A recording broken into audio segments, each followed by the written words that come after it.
I love being a pastor, and I love being in a church that has a heart for people. And part of our vision for our church is to see the kingdom of Christ made tangible in our homes, neighborhood, city, and world. And to us, that means that we want to address people at their felt need in life. And we realize that the heart of the gospel is a relationship, a personal relationship with God the Father through His Son, Jesus Christ. But we realize that most people are just day to day trying to deal with the issues of life. And if we can help address those issues, we free them up to see Jesus Christ as the ultimate answer in life. And so our church is devoted to ministries in our community that help people. And one of those ministries just happens to be reaching out to people who are unemployed. And it's a big passion of ours to help people in this position of life.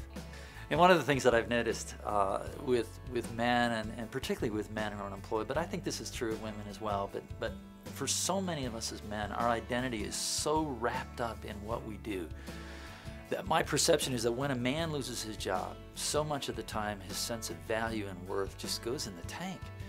And for a lot of these guys, being around other people, especially those that are perceived of as successful, it's just painful. And so frankly, a lot of guys just withdraw. And their attendance in church begins they back off from that. Next thing you know, their wives, their children are backing off from that, and they just begin to fade away. And that affects a lot of things. It affects their stewardship because they feel guilty. They feel like they can't give anymore, and they want to give. They want to be generous, and they're tired of feeling guilty.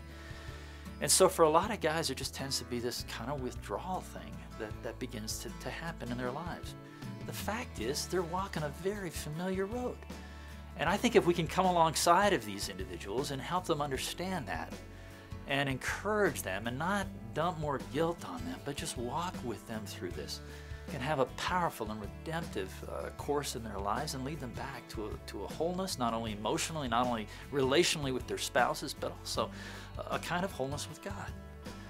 Now we realize that the economy right now is tough, and so right now there's a lot of people that are unemployed, and the unemployment rate is 9.5% right now, and somewhere down the line that's going to drift downward, and eventually it'll wind up at 5 or 6%. But that's still an awful lot of people who are looking to better themselves and looking to find meaningful and gainful employment. And it's not just the people within your own church family that need employment, it's also people in your community.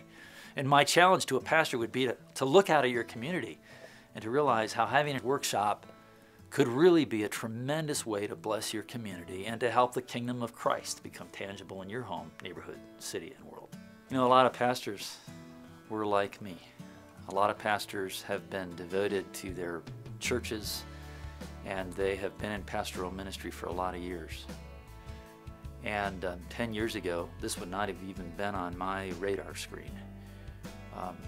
God broke my heart for people who are unemployed because I was unemployed. And I had reached the pinnacle of pastoral ministry, was pastoring a large mega church with thousands of members, and I walked away from that broken. And God took me into obscurity for a long time. And my identity had been wrapped up in my ministry, and my role had been confused with who I am in Christ. And God took away a lot of things that I had used to prop up who I am. And that process of being unemployed really opened my eyes. I started a business, it did not succeed well, and during that process, I know what it's like to wrestle with the feelings of being unemployed and not knowing where to turn. And a lot of pastors, they haven't had that experience yet, but your people have. And if you're going to love your people, you got to enter into their struggles. And somehow or other, you got to figure out what it means to understand what they're going through. And I heartily embrace this workshop because I think it's the best thing for people in this position of life.